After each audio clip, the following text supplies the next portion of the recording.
이준석 개혁신당 대선 후보 얘기로 시작하지 않을 수가 없습니다. 일단 오늘 또 기자회견을 열었어요. 지난 27일에 정치 분야 대통령 후보 마지막 TV 토론회를 하면서 성폭력적 발언으로 굉장히 이제 논란이 됐는데, 이거에 대해서 오늘 기자회견을 열어서 내 질문 가운데 어디 혐오가 있냐라고 하면서 반박을 했습니다.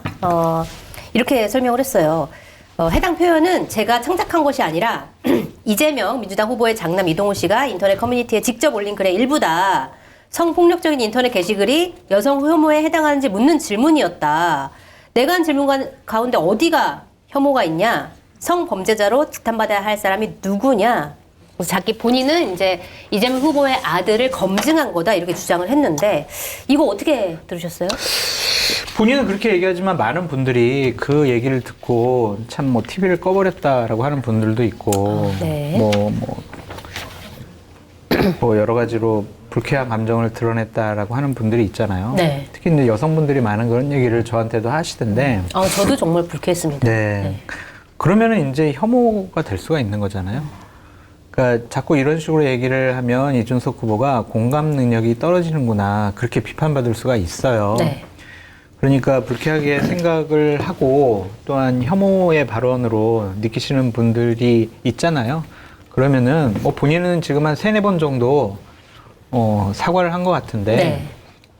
자꾸 이런 식으로 진정성 없는 사과라는 인식을 주는 것은 좋지 않은 것 같아요. 네. 그래서 그냥 진정성 있게 깨끗하고 깔끔하게 사과하는 것이 맞는 것 같다. 좀 그런 생각이 듭니다. 네.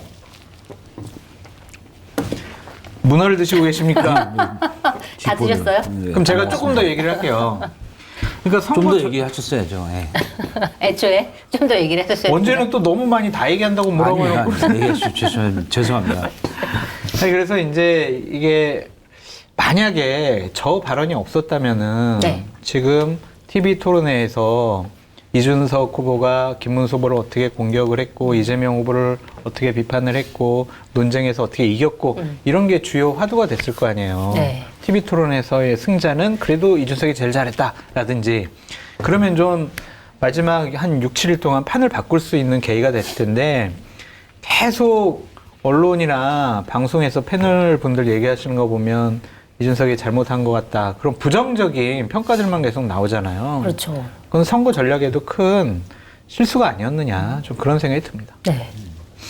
그러니까 오늘 천하람 의원이 제가 앞서 있었던 방송에 나왔었는데, 선대위원장이죠. 그 얘기를 하더라고요. 그러니까 발언은 잘못했다. 네. 다만 이재명 후보의 아들에 관련된 도덕성 검증, 그건 필요한 건데 그 민주당이 왜 얘기를 안 하냐. 네. 근데 저도 이제 그런 비슷한 얘기 했는데, 자, 쟁점이 두 가지예요. 그러니까 이준석 후보가 제기하려고 했던 첫 번째 쟁점은 이준석 후보의 아들이 네. 과거에 이재명 이런 후보야. 죄송합니다. 네. 이준석 후보는 결혼도 안 했는데 아들. 죄송합니다. 아들이. 예, 죄송합니다.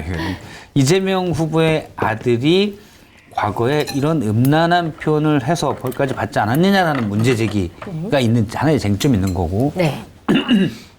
근데 그 쟁점을 제기하려다가 본인이 부적절한 장소에서 상당히 심한 성적 혐오감을 다수가 느꼈을 만한 표현을 쓴 게 두 번째 쟁점이잖아요. 그렇죠. 쟁점이 서로 다른 건데, 이준석 후보는 자, 첫 번째를 얘기하기 위해서 두 번째는 어쩔 수 없었다, 불편을 끼쳐서 죄송하다가 핵심이에요. 네. 근데 사실은 두 번째처럼 얘기 안 해도 되거든요. 두 번째 쟁점처럼 그렇게 과한 표현을 쓰지 않아도 충분히 문제 제기할 수 있죠. 네. 근데 거기에 대해서는 어떻게 더 정지하고 순화하느냐라고 얘기를 해요. 그러니까 두 번째 쟁점은 네. 첫 번째 쟁점을 제기 위한 어쩔 수 없는 부작용이었다. 네. 피할 수 없는 부작용 정도가 되겠죠. 네. 그렇게 표현하는데 그건 아닌 거죠. 피했어야 되는 거고. 네. 근데 천하람 선대위원장은 오늘 방송에서는 피했어야 된다고 얘기하더라고요. 그래요? 전체적으로 잘못했다. 다만 첫 번째 쟁점은 살아있다. 우린 그걸 문제 삼고 있다. 두 번째 쟁점은 사과드린다. 네. 근데 천하람 위원장은 그렇게 얘기하지만 저도 이제 방송 끝나고도 그게 맞다라고 얘기했는데, 이준석 후보는 그렇게 얘기하는 것 같지는 않아요. 오늘도 내 발언 어디에 혐오 표현이 있냐라고 네. 했잖아요. 자, 똑같은 명사, 똑같은 형용사든 법적으로 나와도 쓸 때 쓰는 장소에 따라서 어떻게 쓰냐에 따라서 완전히 의미가 달라집니다. 네.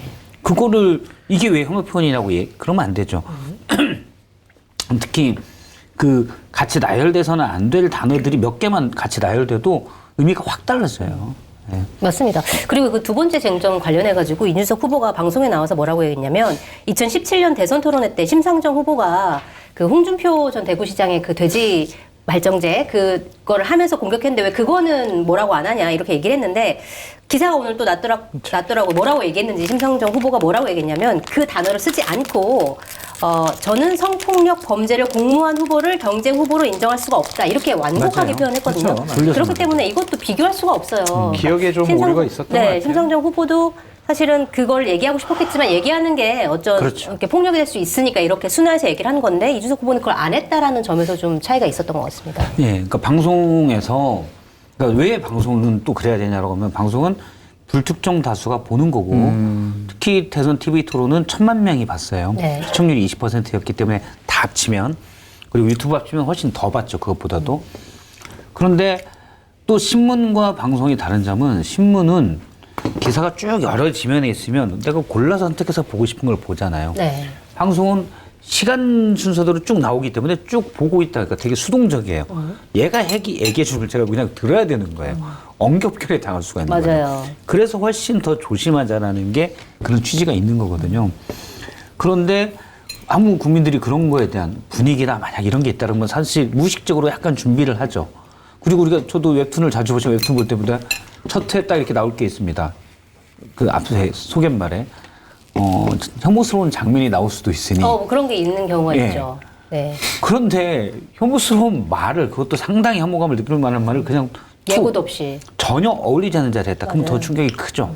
그거를 가치 중립적이다라고 얘기하는 거는 말이 안 되고 저도 최근에 이제 이준석 후보를 원래 지지하지 않았지만 개인적으로는 이준석 후보의 발언이 뭐가 문제냐라고 주장하는 분과 좀 길게 얘기를 나눴었어요. 네.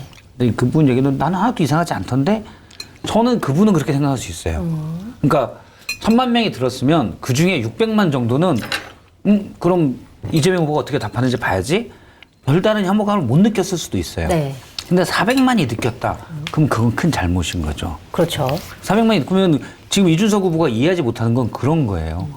내 주변의 사람들은 그런 혐오감을 못 느꼈다는데 근데 또 우리가 혐오감을 안 느꼈으면 이렇게 왜 다 모든 언론에서 모든 방송에서 패널들도 얘기하고 기사로도 얘기하고 각 단체 이준석 후보가 싫어서 갑자기 사발통문 보내가지고 갑자기 뭉쳤습니까? 그런 아니거든요. 겁니다. 네. 그 정도 많은 숫자가 강한 혐오감을 느낄 단어를 쓴 게 팩트예요. 다 느끼진 않더라도. 그러면 대선 주자를 하겠다는 대통령을 하겠다는 사람이면 거기에 대한 책임을 져야 되는 거죠. 맞습니다. 저는 좀 궁금한 지점이 이준석 후보가 또 방송에 나와서 이게 이렇게까지 비난이 쏟아질 줄 몰랐다라고 얘기를 했단 말이에요. 그런데 이게 진짜 모르는 거냐 아니면 알면서 이게 논란이 될 것을 알고 의식적으로 얘기를 한 거냐 이거 어떻게 봐야 돼요? 아유, 이렇게까지 비난이 쏟아질 거 알았으면 당연히 안 했겠죠. 본인도 상당히 좀 당황한 것 같고. 네. 어쨌든 우리는 아직 충분한 사과라고 생각을 하지 않지만 세네 번 정도 계속 사과하는 말을 했잖아요. 그렇기 때문에 본인도 상당히 좀 당황해하는 것 같다라는 좀 생각이 듭니다. 근데 내부적으로 전략회의 메시지 회의를 하면서 좀 더 세게 나가야 된다, 강하게 나가야 된다. 네. 그런 주문을 이준석 후보에게 좀 했다고 하더라고요, 전략단위에서. 이 워딩 자체도 공유가 된 건가요? 그렇겠죠. 왜냐면은 그래요? 그럼 진짜 더 이거는 심각한 제가 문제죠. 확인을 후보도 했는데 준비. 네. 예. 네, 그 이 워딩 공유 말씀 네. 확인을 했는데 회의에서 그 문제는 삼기로 얘기가 됐었답니다. 그러니까 지금 어제 쭉 돈 공소장, 네. 그 이재명 후보의 아들 관련 공소장, 네. 그러니까 판결을 유죄받았다는 것도 알고 있었고, 그리고 거기에 어떤 몇몇 우리가 보는 4가지 댓글 있잖아요. 그런 부분들도 문제가 된다는 걸 알고 있었고 이걸 문제 삼아야겠다는 생각을 했었는데 네. 그걸 그런 식으로 표현해서 얘기할 줄은 내부에서도 몰랐대요. 아. 근데 그 원고에 준비된 네. 원고에 그게 이걸 어떻게 이렇게 써 있진 않고 이거 문제 그게 제기. 누구에게요? 예. 천하람. 근데 저는 이제 그런 걸 누구라고 밝히진 취재원 않지만 보호 차원에서 얘기를 안 네. 하시는 것 같습니다. 꽤 무게감 있는 사람. 그래요? 무게감? 아니요. 이런 눈치 빠른 무게감. 장성철 소장 같으려고. 햄버거를 한 5개씩 먹는. 누군지 제가 얘기 안 했습니다. 저도 누군지. 무게감 있는 팬분에서 분? 네. 무게감 있는 분의 얘기입니다. 한 분밖에 없는 것 같은데요. 아니 근데 저도 이제 좀 알아보긴 했는데 네. 갈렸던 것 같아요. 해야 된다, 하지 말아야 된다? 네. 네. 그러니까 이제 좀 정치를 알고 정치권에서 좀 여러 가지 활동을 했던 분들은 이거는 좀 하면 안 된다. 그리고 하고 나서도 좀 유감 표명 사과를 하는 게 맞다. 네. 라고 하는, 언제나 그래요. 이제 온건파들이 있고, 뭔 소리냐, 지금. 우리 여기서 밀리면은 잘못을 시인하는 거 아니냐. 그러면은 앞으로 선거 한 일주일 남았는데 계속 우리 사과만 하고 다녀야 된다. 다른 메시지 전달 못 한다. 네. 그러니까 강하게 나가자. 잘못한 거는 이재명 후보 아들 아니냐. 그 입장 계속 우리가 요구해야 된다. 그런 이제 강경파가 있는 거예요. 그래서 그 두 분들 사이에서도 좀 의견이 충돌하는 것 같은데, 근데 그거를 이제 누구의 손을 들어줄까는 네. 또 후보가 결정하는 거 아니겠어요. 어쨌든 최종 책임은 후보가 지는 거니까요. 그럼요. 근데 행동한 후보가 거고. 저렇게 이제 판단하고 생각을 했던 것은 네. 일단 상황을 후퇴하지 않고 돌파해 보겠다라는 좀 생각인 것 같습니다.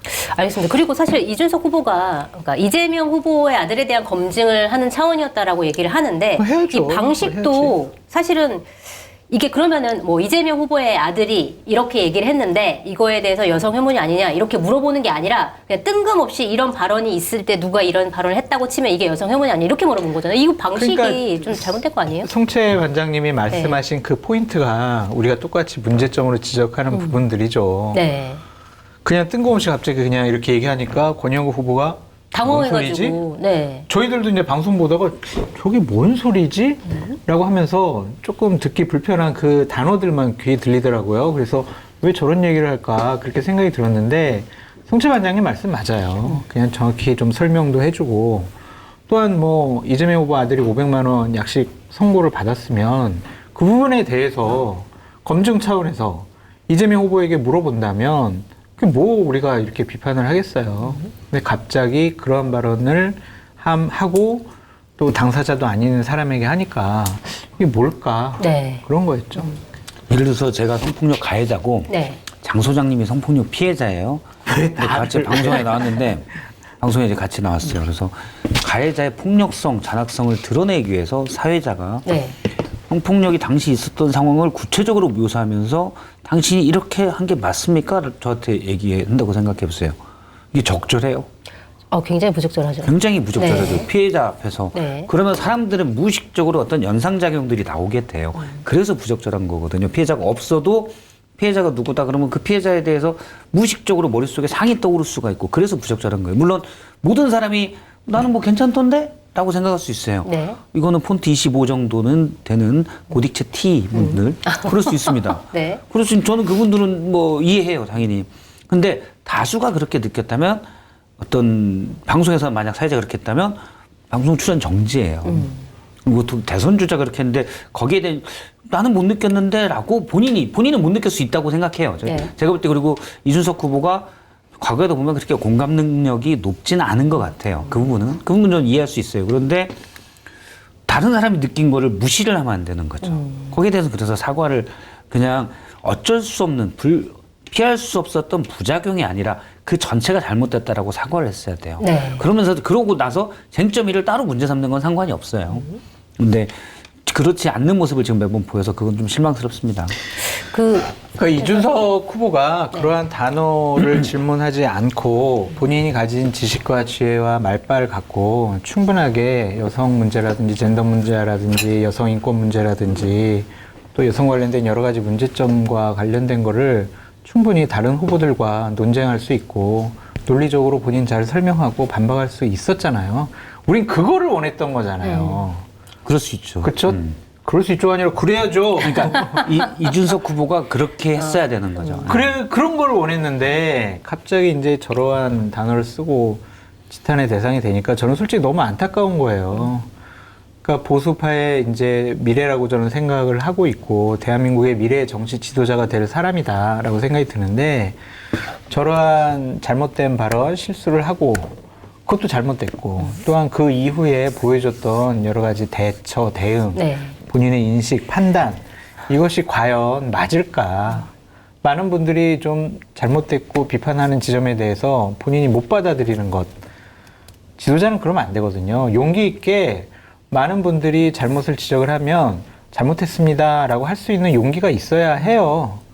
지도자가 신은 아니잖아요. 그들이 결정하는 게 모든 게 옳지는 않잖아요. 그러면 국민이 다수가 아니다라고 하면 그것도 인정해야죠. 그게 바로 정말 우리가 생각하는 대한민국 미래 정치 지도자의 모습이 아닐까. 그래서 그런 점들이 너무 안타까운 거예요. 알겠습니다.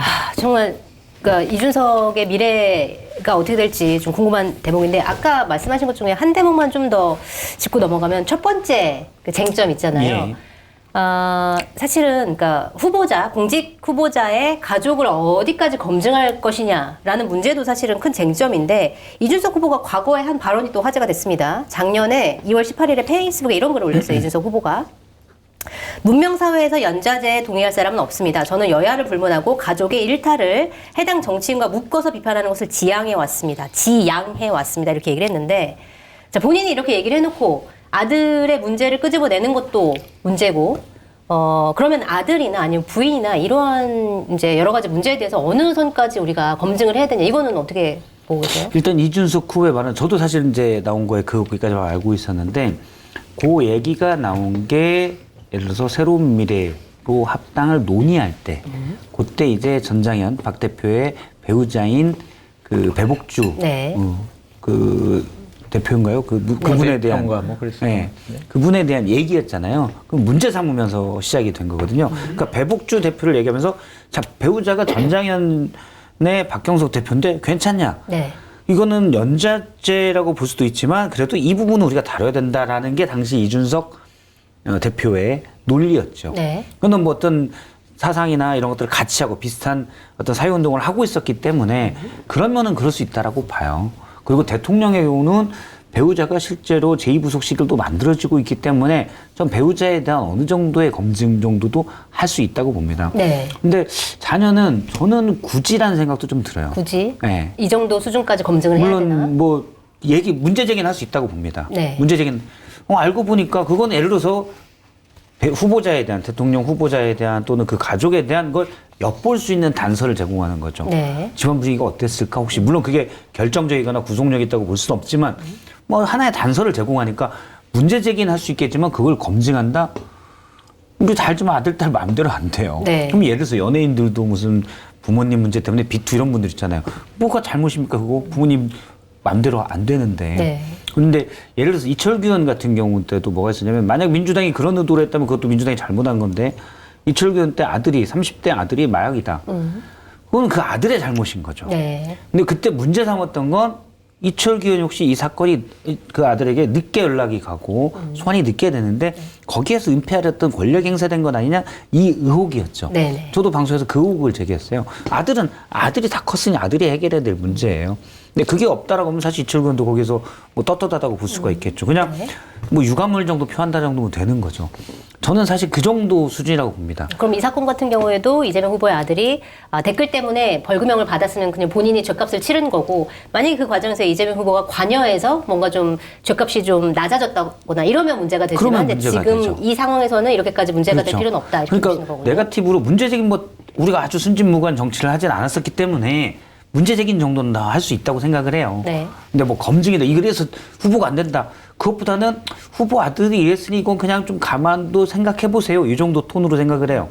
근데 그 정도의 제가 볼 때는 어쨌든 그 정도의 문제를 대선 주자 TV 토론에서 그 그런 성적 폭력적인 혐오를 방식으로. 일으킬 수 있는 만한 용어를 써가면서 얘기할 만한 건이었냐? 네. 그건 아니라고 보는 거죠.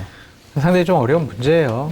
어느 정도까지 가족에 대한 검증이 필요한 것이고 문제 삼을 것인가라는 네. 것은 아무리 생각해도 참 어렵고 힘든 부분인데 일단은 이재명 후보의 아들이 2억 3천만 원이라는 도박 자금을 입출금했다라는 거잖아요. 네. 그 자금이 이제 어디서 나왔을까? 혹시 아버지의 배경이 그 도박 자금을 마련하는데 어느 정도는 좀 도움을 받지 않았을까? 이용하지 않았을까?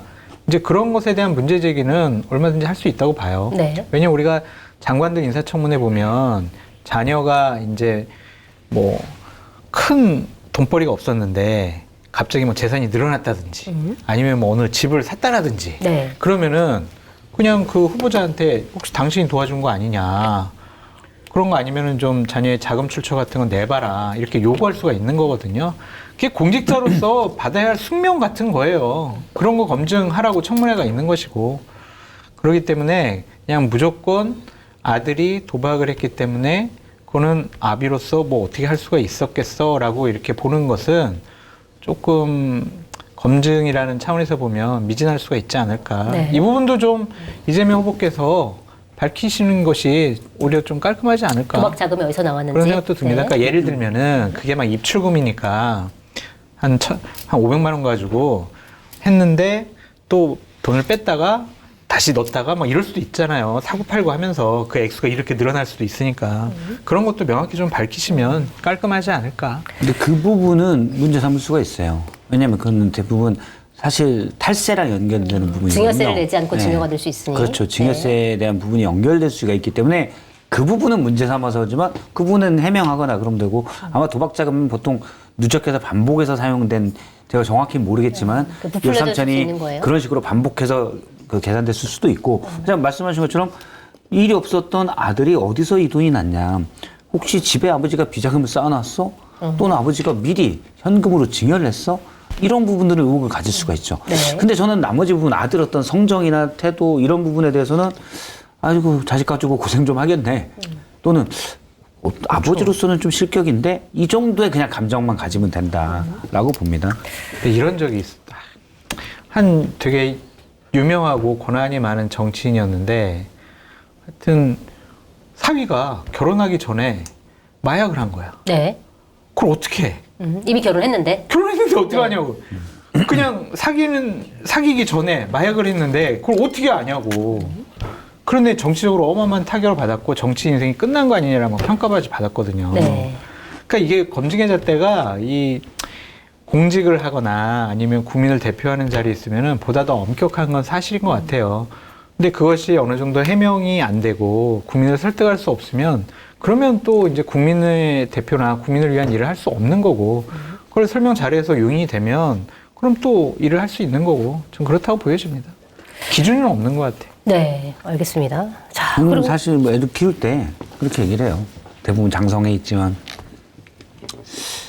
결혼할 때 살인자 빼고는 니네가 알아서 해라. 그건 안 돼. 살인자는 안 되고. 살인자. 그거는 볼 때 무책임한 부모예요. 범죄인이거나 네. 아빠가 볼 때 이건 사기꾼 같다. 그러면 거기에 대한 위험성은 이 친구는 아무래도 사기꾼 같은데 그건 아빠가 얘기해 주겠다. 경고는 하겠으나 선택은 네가 해라. 그렇죠. 선택은 본인이 하는 거예요. 책임도 본인이 지고. 그렇죠. 근데 만약에 제 사위가 그렇게 뭐 사기꾼이 들었어요. 근데 막 제가 무슨 제 지위를 이용할 만한 게 없지만 뭔가를 이용해서 뭐 그렇다. 근데 제가 그걸 방치했다. 그런 문제가 되겠죠. 근데 그건 전 그거 빼고는 알아서 사는 거다. 성인이 된 자식의 문제다. 그렇죠. 본인이 선택은 살인자 뭐라고 빼고 다 하세요? 되는 그 기준 거기- 잘 기억해 놓겠습니다. 네. 본인이 그걸 좋다는데 어떻게 하겠어요? 그렇죠? 네. 그럼 야, 이런 게 있는데 그거 생각해봤어? 라고 얘기하면 전 끝이라고 생각을 해요. 그러기가 좀 쉽진 않은데 부모로서 사실은 대단한. 어차피 신경 쓰기 나머지도 싫어서 다 그런 거예요. 아, 자유를 주는 게 귀찮아서? 아니라.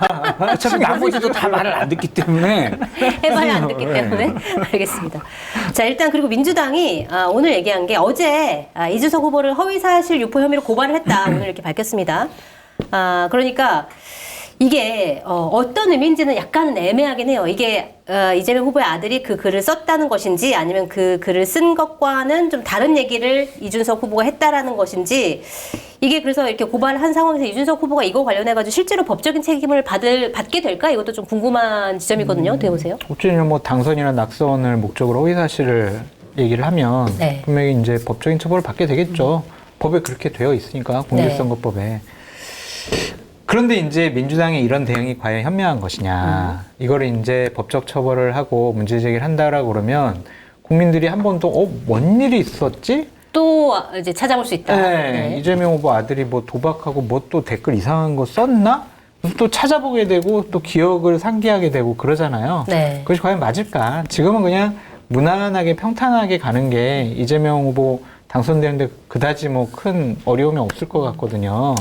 그래서 이렇게 좀 과하게 반응하는 것도 과연 선거에 도움이 될까? 이재명 후보 이미지에 도움이 될까? 긍정적일까? 그런 생각은 좀 해봅니다. 근데 뭐 어쨌든 선대위 차원에서는 당연히 문제 제기를 할 만한 건이다. 그렇게 보여집니다. 네. 저는 한 친명 의원이 친명 핵심. 네. 또 드시더라고요. 저한테 다시 한번 제가 할게요. 이게 맛있어가지고 물어보더라고요. 네. 이걸 어떻게 대응하면 좋겠냐. 네. 그래서 뭐라고 하셨어요? 허위사실 고발에 대해서 네. 뭘 고발하냐. 진위 논란으로 가봐야 너희들만 내가 볼 때 피곤할 거다. 그럼 국민들이 판단하실 거다라고 하면 된다. 네. 이재명 후보한테도 만약에 기자들이 물어보면 뭐 안타깝다. 장래가 원래 보던 미래의 어떤 제목이 이런 일로 있는 게 그냥 반성하는 기회가 됐으면 좋겠다 정도만 해라. 네. 그럴 필요도 없다. 네. 근데 이제 몇몇 또 충성이라기보단 강성 의원님들이 뭐 이렇게 하시는 것 같아요. 저는 그 민주당에 득될 거 하나도 없다고 봅니다. 그래요. 그리고 옳지도 법적인 않아요. 태도가.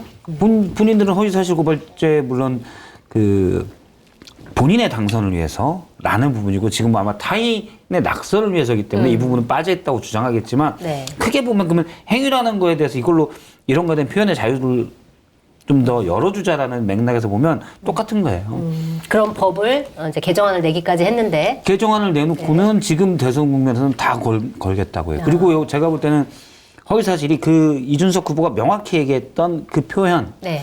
그 표현이 이제 여성 혐오라고 했는데 그게 특정되지 않았다 정도인 거거든요. 네. 그걸 굳이 허위사실이라고 할 게 있나 싶은 거죠. 비슷한 발언을 댓글에서 있긴 있는데, 예. 그러니까 워딩 자체가 똑같지 않았다. 뭐 약간 아니 이런 그게 식으로. 여성 혐오라고 한 말인데 그 발언이 여성을 대상으로 했는지 남성을 대상으로 했는지는 불분명해요. 네. 그러면 그 정도를 가지고 허위사실로 할 수 있냐라는 거죠. 저는. 지금 막 동접 보시는 분들이 네. 댓글 많이 남겨주시는데 네. 박성태 실장님하고 저하고 거의 비슷한 얘기거든요. 네. 근데 제 욕만 올라오거든요. 박성태 실장님도 욕 많이 해주세요. 왜 좀만 욕하세요? 요건 또 나눠야 되는 건가요? 나눠야죠. 저는 박 실장님도 오래 사시길 바랍니다. 욕 많이 드시고. 전 쥐포 먹었잖아요. 지금 목이 매워요. 지포가 입에 있는데 말씀하시느라고 되게 힘드셨어요. 아니 근데 내용 거의 비슷한 것 같은데 인식도 왜 저만 욕하냐고요. 저희 다음에 박성철이 계속 이게 박성철이라고 하면 누구 박성철. 계속 싸잡아서. 이상해져가네 뭐 이렇게 얘기했습니다. 그러니까 알겠습니다. 이제 네. 각 지지층들이 선거가 다가오고 오늘 투표 오니까 상당히 좀 날카롭고 민감해 계시는데 그냥 저희들 얘기 좀 들어보시고 이렇게도 생각하고 저렇게 생각하구나 그렇게 판단하셨으면 좋겠고 네. 또 저희들 비판할 거 있으면 댓글에 많이 또 써주시고 그렇게 뭐 해야죠. 쌍방향 소통이 아니겠습니까? 그게. 맞습니다. 그럼 제육도 많이 있는데요. 다른 일을, 욕하라고 했으니까 그러지. 다른 일을 알아보셔라 이런 것도 있고. 알겠습니다. 자, 이준석 후보 같은 경우는 이제 사과는 했지만 사실 네. 사과다운 사과는 아니었다 아까 지적을 하셨는데 저희 어제 이제 공동부차 수요편에 나온 성환영 한겨레 정치부 선임 기자께서는 이걸로 이준석의 정치 인생은 끝났다 이렇게 평가를 하셨어요. 자, 그런데 사실 이준석을 앞으로 이준석이라는 정치인을 생각할 때 자동으로 이 워딩이 떠오를 것 같거든요. 이준석의 미래, 정치적인 미래 어떨 거라고 보세요? 나의 보험 상태를 객관적으로 체크해 공정한 평가와 합리적 대안을 제시하는 마이보험 체크는 보험 가입자의 이익을 최우선으로 각종 보험을 고객의 상황에 맞게 맞춤형으로 리모델링 해드립니다. 마이보험 체크는 생명보험협회와 손해보험협회에 등록된 보험대리점 소속입니다. 홈페이지는 한글로 마이보험체크.com으로 접속하시고 전화는 1800-7917입니다. 마켓하니를 소개합니다. 검증된 상품을 인터넷 최저가보다 저렴하게 판매하고 있는 쇼핑몰로 마켓하니에서 알뜰 쇼핑하시면 수익금 일부가 한겨레TV 제작에 사용이 됩니다. 오늘 마켓하니에서 준비한 상품은 지금 아니면 못 먹는 제철 갑오징어회인데요. 당일 잡은 갑오징어를 주문 후 바로 손질해 특수 스킨 포장으로 보내드려 선도 걱정하실 필요 없이 갑오징어의 특유의 쫀득하고 담백한 맛을 즐기실 수 있습니다. 갑오징어회는 300g 25,000원으로 무료 배송입니다. 갑오징어회 주문 방법은 유튜브 화면 좌측 하단에 보이는 갑오징어회를 클릭하시면 바로 주문이 가능하고요. 주소창에 마켓하니.com 입력 후에 갑오징어회 검색하시면 주문이 가능합니다. 이준석의 미래, 정치적인 미래 어떨 거라고 보세요? 타격을 받죠. 당연히 많은 분들이 비판을 하고 있고 호의적인 언론 못 봤어요. 조금이라도 좀 방어하거나 옹호하는 그런 패널은 못 봤습니다. 그냥 이재명 더 나빠요 이렇게 얘기하는 K모 위원은 제가 봤는데 그러니까 이준석 그래도 뭐 할만했지 잘했지라고 하는 분 없거든요. 네. 당연히 이준석의 정치 인생에 큰 오점을 남긴 건 맞아요. 근데 이걸 갖고 이준석 의원이 그동안 십몇 년 동안 쌓아왔던 정치 인생을 다 말아먹을 만큼 정치 생명이 끝났다라고 평가하는 것이 과연 맞는 것이냐. 네. 좀 그런 생각이 들고요. 상당히 뭐 과학한 표현도 많이 나오더라고요. 뭐 어떤 분은 30년 이게 박제돼서 따라다닐 거다. 정치 인생 끝났다, 모든 게 무너졌다 그렇게 말씀하시는데 보다 더 이제 진정성 있게 사과하고 이것을 계기로 국민을 위한 정치를 하겠다라고 생각을 하면 오히려 더 큰 정치인으로 거듭날 수 있죠. 네.